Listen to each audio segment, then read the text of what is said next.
Jacob అనే వ్యక్తికి నలుగురు కూతుర్లు. ఆయనకు కూతుర్లు అంటే అమితమైన ప్రేమ. ఆయన కూతుర్లను పక్కవారు ఎవరైనా చూస్తే సహించడు.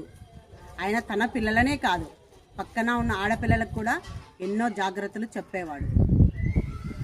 ఈ కూలూరు అనే గ్రామంలో ఎటు చూసినా 6 కిలోమీటర్లు నడుచుకుంటూ స్కూల్కి వెళ్ళాలి.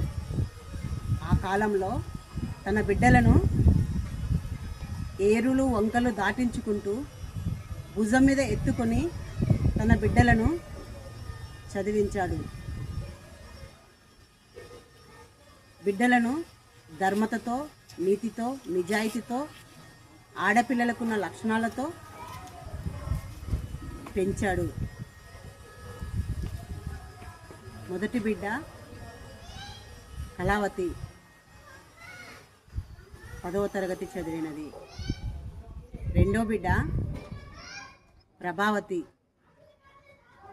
ఈమె మొద్దు, చదువుకోలేదు. ఈమె చదువు అంటే ఇష్టపడేది కాదు.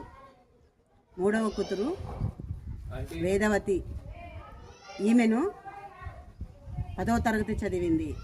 ఈమెను ఆ తండ్రి మొగరాయినిలాగా ఈత నేర్పించి, గోటిలాడించి, ప్రతి దగ్గర ధైర్యంగా ఆటలతో పాటలతో నీటిలో తిప్పేవాడు.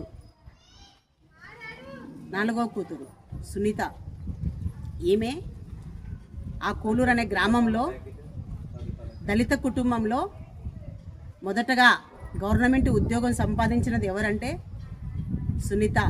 ఆ ఊరిలో ఎంఈడి చేసినది ఎవరు అంటే జాకోబ్ కూతురు.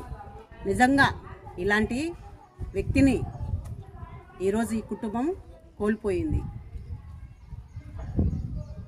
ఈ వ్యక్తి గురించి చెప్పాలంటే తన బిడ్డలకు భయము, భక్తులు, సమాజంలో ఆడపిల్ల ఎలా తిరగాలి, ఇలా చాలా మాటలు చెబుతూ నేర్చుకుంటూ వచ్చేవాడు. కానీ ఫ్రెండ్స్, మనం ఒక్కటి గమనించాలి, ఈరోజు మన బిడ్డలను మనము పెంచుతున్నాము.